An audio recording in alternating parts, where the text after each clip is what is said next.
Oh, how are you? Is your accommodations okay? Did you get prasadam? Are you comfortable? Is everything okay? Is this nice? Is guest house okay for you? I said, yes, sure. We could go over to hometown. And I said, yes, sure, Prabhupada. First class, thank you so much for taking such a gamble. And I think something right. Are they happy? Are they taking prasadam? And are they happy in Krishna consciousness? And how is life in Samadhi? And how can we reach that? Are they happy in chanting Hare Krishna? Are they in Krishna consciousness? And how is the temple and deity worship?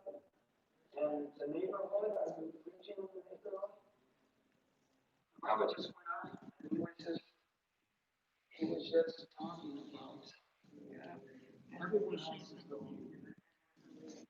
He just was like, he was in this condition that it was explained to me that the Kaviraj, who was treating Srila Prabhupada, had treated thousands of people with the same condition.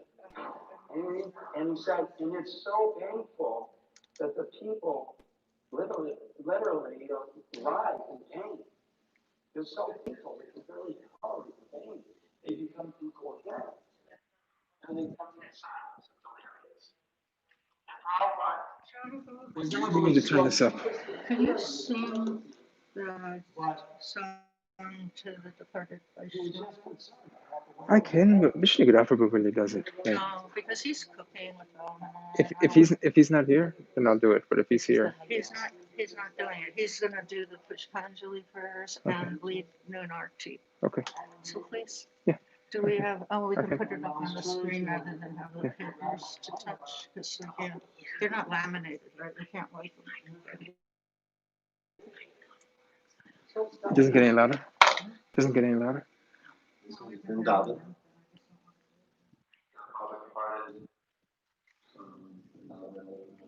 November 14, 1977. This was approximately November 8th or November 10th.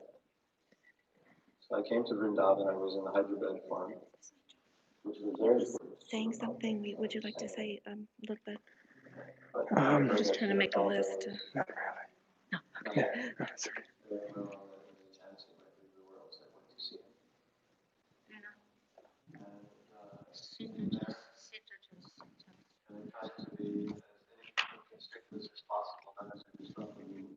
The room was tight.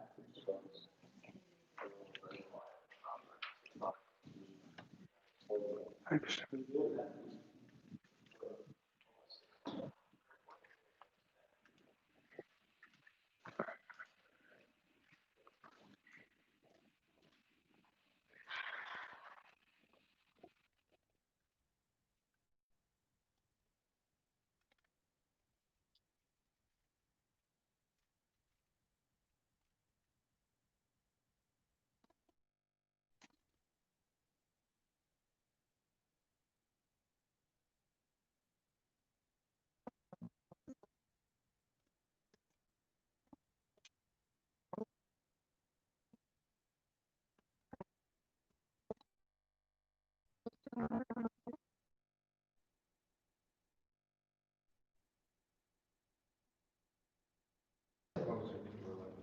I didn't intrude on Prabhupada, I was remaining quiet, but I spoke. I said, Srila Prabhupada's, the value of strawberries is that they're very high in fructose, and that provides a deep condition.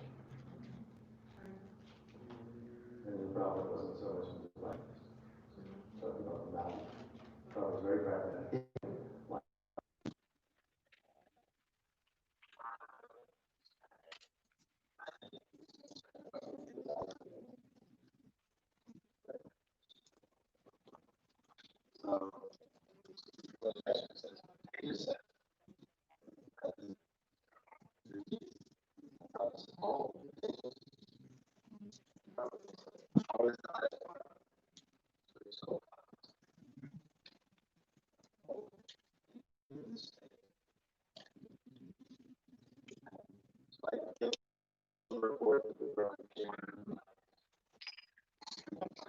11:40. Okay, what are we doing next? What are we doing next? Religious. Okay, are you gonna be you're gonna see? Yeah, see, unless you want to. You I don't care. I do every. I'm always doing it.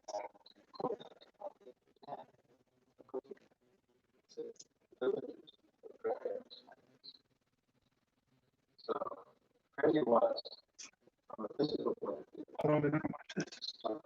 Everybody's chatting their job.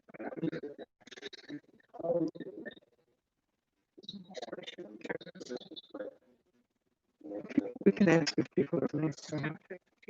10:15.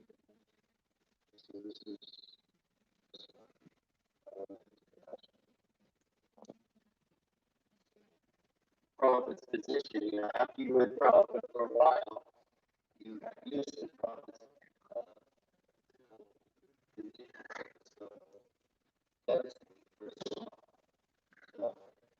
we would, prophet's dead, and the new devotees would come in, and as they first saw the prophet, they start crying. It would be something better. And we all start crying.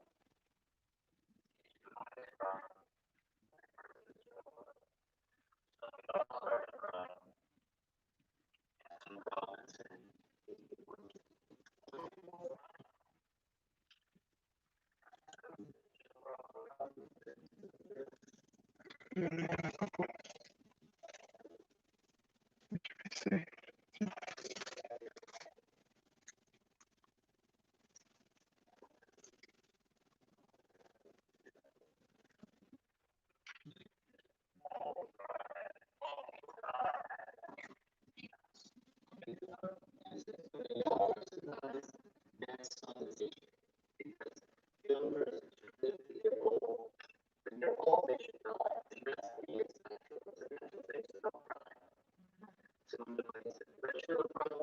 We're crying because we can't even touch.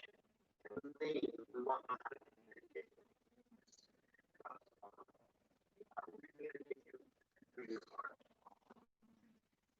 He said, I will come to you with your dreams. Communicate with your dreams. I also found that a little controversial because I thought my conflicts with the further prophet said it. Prophet said right there that he would communicate with us in dreams. This is something I would not try to do. I should have thought I was communicating with this.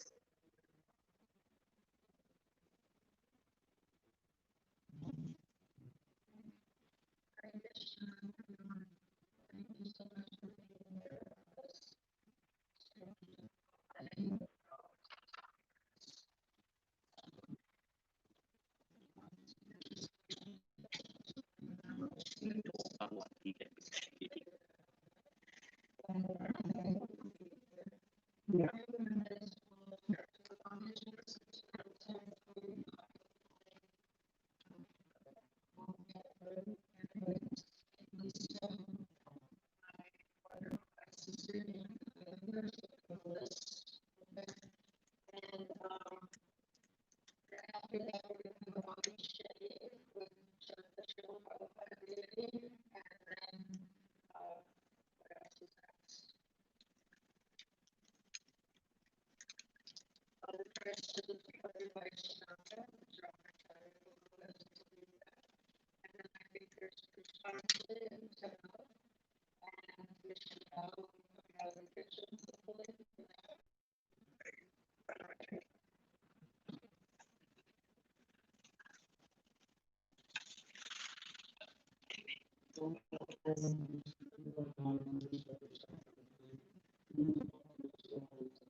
Everything okay?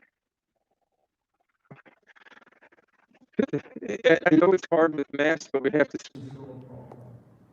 remember in '77, when Srila Prabhupada, when he physically left here, I wasn't so much in acceptance with The orientation is locked. You're not unlocked. I don't think I could have made it through. So I took a different approach, and my approach was a very simple one. And that was that Can you check in your phone? Hard to do. It's not. Can you speak in the microphone? And so going, they spread the holy name around. So that was the approach I took. I felt that Srila Prabhupada would never leave me. And today, it's his disappearance day, but I don't feel the separation today from Srila Prabhupada. There's sometimes I do feel that. I think maybe a year ago, the still part of this year was very intense. I felt No, it's fine. the Just give me separation that. from This is Srila fine. Prabhupada. And that's not the normal situation, because I'm so dependent on Srila Prabhupada, I feel he's always with me. So I can't miss him because I feel he's with me. But somehow I began to feel as though I had not worked in a way like Prabhupada's Diksha disciples. I felt about a year ago, I began to feel that many of Prabhupada's Diksha disciples, so many of you, had worked so diligently trying to make sure that Lord Chaitanya's message, Prabhupada's desires, his teachings, just the essence of what Srila Prabhupada was about, that was maintained. And you worked very hard. I felt like I took an easier approach. And because of that, I began to feel really bad. But since that time, I've been praying to Srila Prabhupada and asking him to please use me, please give me another chance before I leave this world. And so I feel as though that I'm trying to rectify that. I'm trying to be more responsible, not care so much about my existence, really push on, trying to make sure that to the best of my ability, I'm being used by Prabhupada and Krishna to have his will be done. Therefore, I don't feel the separation today. I feel gratitude. And I also feel that the way I'm feeling, because I'm not special and I know that, then that is there for so many of us. If we just take advantage of the relationship. Diksha, shiksha, it doesn't matter. There is a relationship. And if we just reflect for a moment that Srila Prabhupada knew us even before he came here. And he had a gift for us. And that he really gave us the gift of lifetime. He gave us the methodology in which we could actually properly utilize this human form of life, with the speak of the fact that he gave us Krishna. So, knowing that, I just feel this sense of gratitude, and today I'm grateful to still be here. I made a promise that if I ever could stay in the temple and stop going back home and stop leaving, I promised Srila Prabhupada that if I got situated like that, I would work really hard to make sure that I could be used by him. So I'm still trying to keep that promise. And life served in Srila Prabhupada, and this is is the most wonderful thing that has ever happened to me. And I'm just praying that we can make sure that happens to so many others. All glories to Srila Prabhupada.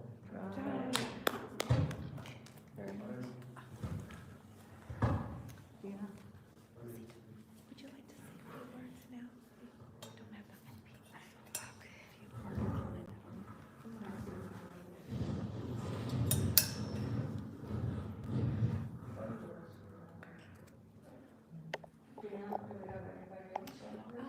Sita's gonna say. He wants to go. Okay. problem. Baby gave approval, I speak for her.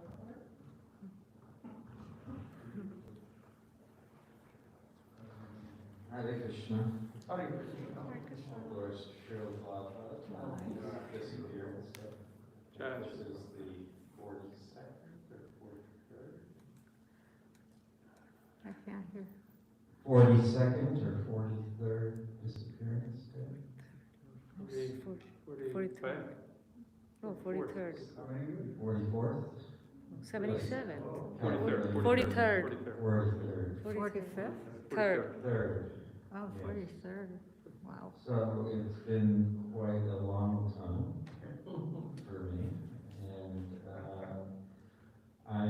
every year I try to come up with something that expresses my feelings, and my feelings over these years has been that Prabhupada gave so much that it's such a complicated emotional path to try to sort out all the feelings and all the work that Srila Prabhupada did. What amazes me is that 43 years later, that I'm still here working on his mission, that his mission was so vast for changing the world, really. And it will take, when I look in perspective of the golden age of Chaitanya Mahaprabhu's golden age in Kali Yuga, that this is a long journey. We're 550 years roughly into the golden age, so we have another 9,450 years of this movement. We're only here for a short time, and we have to, I think, understand the big picture of how the world will change and how magnanimous Chaitanya Mahaprabhu was to and is to give this benediction to the conditioned souls in the Kali Yuga. And reading in the last few days in reference to Prabhupada's disappearance and different senior godbrothers making comments and reminiscing and individually talking with many of them. The main thing that I come away with is how kind and generous Prabhupada was to not just us as his disciples, but to humanity at large. He was willing to take that austerity in his own life to come to America and to shower his empathy and his knowledge to all of us. He didn't, many of my godbrothers we were talking, he didn't come for us. We can't sort of think that he came for us individually, but he came for all of society. He understood that the human beings in this Kali Yuga were suffering greatly. But in his purposes, it's society at large. It isn't for my disciples, it isn't for some Americans, it isn't for some hippies, it isn't for this group or that group. He really came for society at large. And what he expected us in those early years was preaching was the mission. Everything we did in those early years was an outreach. We weren't so concerned about, we were sleeping in sleeping bags on concrete floors and, traveling around the country in old vans and scraping money together, we were famous for different colored socks and, polyester beers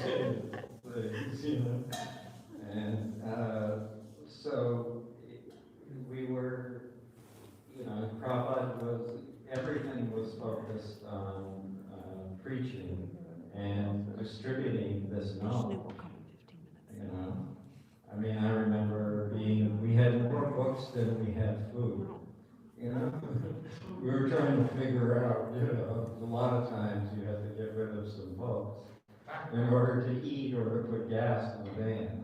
And so it wasn't like we were coming for some material benefit of becoming a devotee. It was really Prabhupada inspired us that this knowledge and this spiritual path was really the purpose of life. And I think everybody who's come in contact with Prabhupada and understood his message is eternally grateful. I've met so many devotees who came and went, or sitting on the sidelines, but when you talk to them about their experience in Prabhupada's movement and Prabhupada's association, whether personally or with his books, everybody, you know, appreciates that he had a gift, that he could inspire people to give up this material life. It's a hellish life, actually, despite all the fake news or the illusion of material, you know, the newest car, or the newest technology, or the newest, you know, amusement park, or the newest sports team, or whatever the illusion the material energy puts out. It's nothing but suffering in the end. So I would just try to encourage this little group today here that that's really our mission, is to give this away. We're not supposed to hoard it in our cedar chest under, you know, in the closet for our grandkids, or, you know, some mementos they can hang on the wall. We really need to figure out as a, you know, local organization and as a global organization, in today's modern world, how do we distribute this knowledge? How do we give that to other people?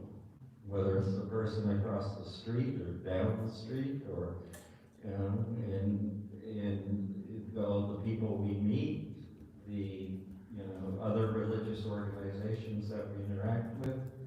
But that's really our job. Our job is to not just sort of take this and hoard it and, you know, keep it for like a bear for the winter or something down the road. We need to really figure out that how that's what will, you know, bring us nearer to Prabhupada by distributing this message. And I think that's what really all my experiences were, that's what pleased Prabhupada. When he saw other peoples in societies, whether it was at an airport where he would give a talk and reporters would ask, or it was a TV interview, or it was when Prabhupada was spreading the message of Lord Chaitanya. That's what made Prabhupada happy. And he would go literally to the ends of the earth to do it.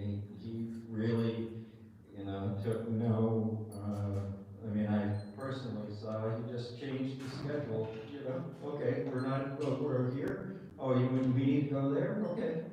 Like in 5 minutes, he just changed this whole, you know, flight itinerary.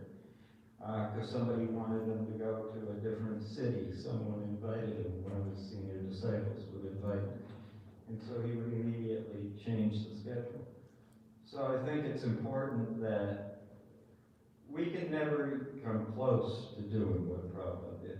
Even all of us together, our whole community or whatever, we're small time in that transcendental pecking order. But I think that we do have talented people, we do have desire, we are capable to, you know, but we have to have the mission and care about the rest of the society. I know it's easy.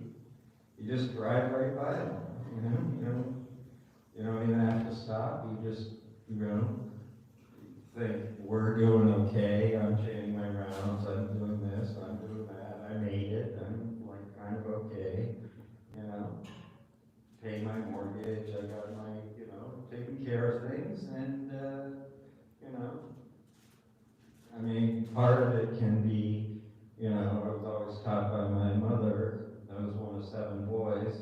there but for the grace of God go I. So I've used that as an excuse in many cases of having some sympathy for the poor conditioned souls. But unless we work together and cooperate and come up with a real mission, we'll just go on.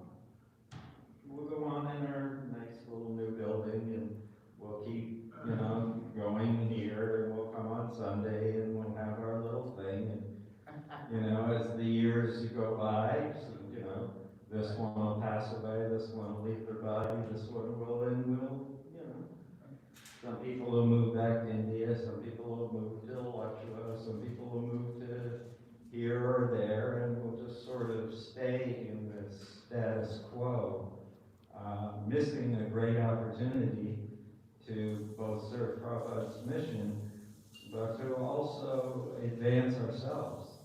Because that's how we kind of like the holy name, you either give it away or you lose it. There's that transcendental nature to it. So similarly, when we stop giving away this spiritual knowledge and Prabhupada's mercy, then we begin to lose it. We become less. We're less inspired, we're less serious,